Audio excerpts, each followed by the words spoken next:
Bonjour, bienvenue dans cette nouvelle vidéo. Nous allons voir si les mots ont-ils réellement un pouvoir magique. Merci de vous abonner, merci de cliquer sur le petit logo qui apparaît en bas à droite de votre vidéo. La grande question de cette vidéo, c'est de savoir si la voix a une véritable influence sur cet univers, si elle dispose réellement de pouvoirs magiques qui peuvent permettre de changer les choses uniquement en verbalisant les choses. Comment pourrions-nous imaginer que la voix d'un être humain dans cet univers puisse avoir un impact réel, puisse permettre de changer les choses qui nous entourent, quelque chose qui serait presque de la magie.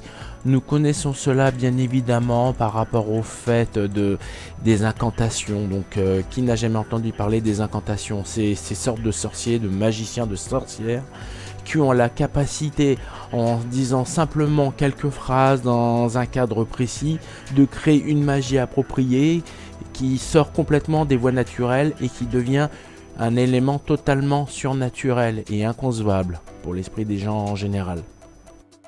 Cette vidéo va être abordée sous plusieurs angles. Le premier concerne l'angle religieux. Donc pour cela, je me réfère à l'Ancien Testament. C'est cet Ancien Testament qui cite plusieurs références propres à la magie que peuvent avoir les mots. La première référence connue se trouve dans le chapitre de la Genèse. C'est un passage qui décrit la création du monde. Et comment ce monde s'est-il créé ?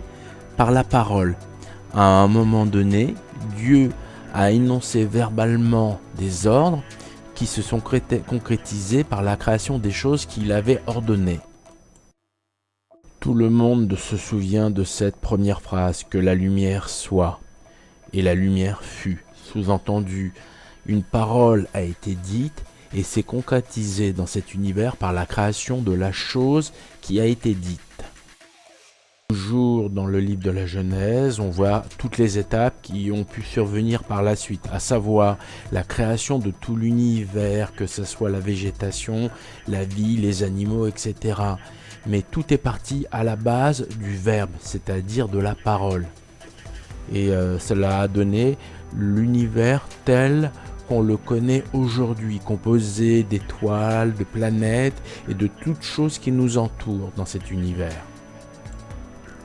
La seconde référence dans la Bible, dans l'Ancien Testament, parle de Isaac. À l'origine, il y avait 3 patriarches. Il y avait Abraham, Isaac et Jacob. À un moment donné, Isaac pensait que ces derniers moments allaient survenir, qu'il allait mourir. Donc, qu'est-ce qu'il fait ? Il décide de bénir ses 2 enfants, Isaü et Jacob. Mais donner les meilleures bénédictions à Isaü parce que c'était l'aîné. Et à un moment donné, par un subterfuge, Jacob arrive à se faire passer pour son frère, puisque son père avait une mauvaise vue, et vole les bénédictions. Des bénédictions tellement importantes pour ses 2 fils et pour ce père, qu'à un moment donné, Ésaü cherchera à tuer son frère, qui n'aura d'autre choix que de s'enfuir pour échapper à la mort. Mais tout cela pour dire que ces bénédictions avaient un véritable impact dans la vie de ces personnes-là. Il existe une autre référence aussi dans la Bible, j'avais déjà abordé ce sujet. Il existait un homme à l'époque de Moïse et de la traversée d'Égypte qui s'appelait Balaam.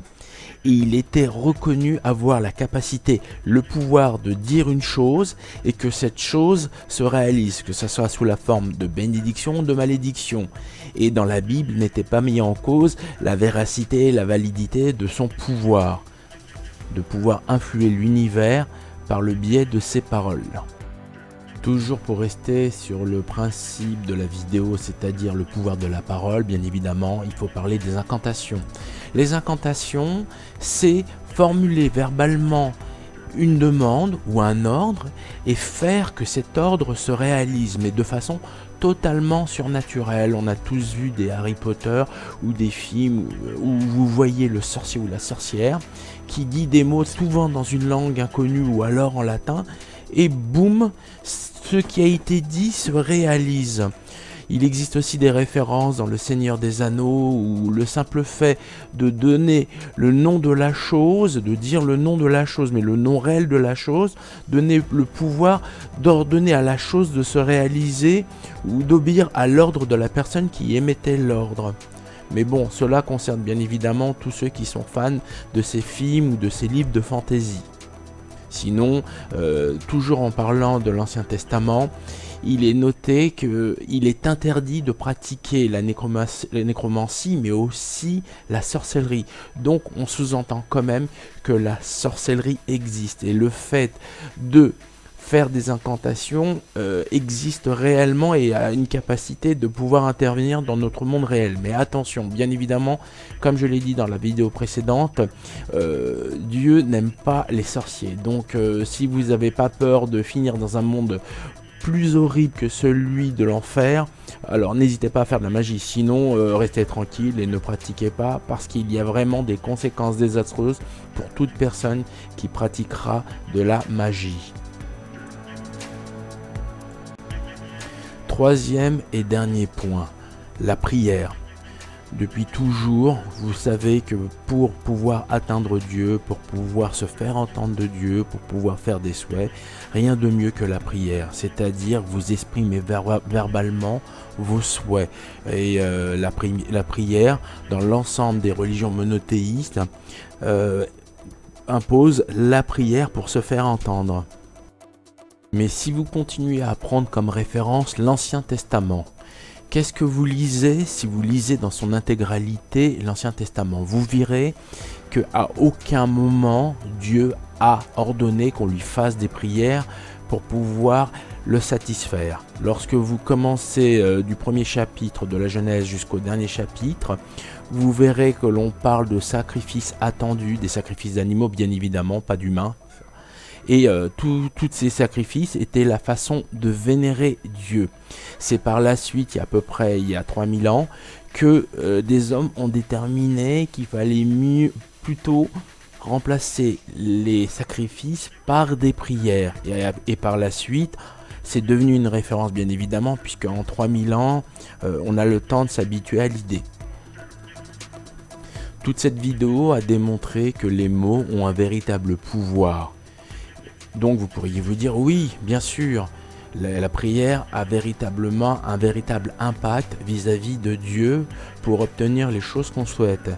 Mais si vous vous disiez aussi que tout ce qui a un impact n'a d'impact que sur cet univers et non pas dans l'univers où vit Dieu. D'ailleurs, c'est peut-être pour ça que justement, il n'a pas demandé de prière. Donc si vous avez un souhait, le verbaliser par le biais de la prière, oui, pourra peut-être permettre d'obtenir la chose. Mais si vous avez une autre ambition qui est liée à un attendu à après la vie, c'est-à-dire vous agissez positivement par rapport à la volonté de Dieu, vous obtenez ce qui a été promis. Est-ce que cette prière, même si elle a un impact dans cet univers, aura un impact par rapport au monde futur? Telle pourrait être la question de cette vidéo. Merci, bientôt de nouvelles vidéos. Surtout n'oubliez pas de vous abonner, c'est important. Merci, bonne journée. Au revoir.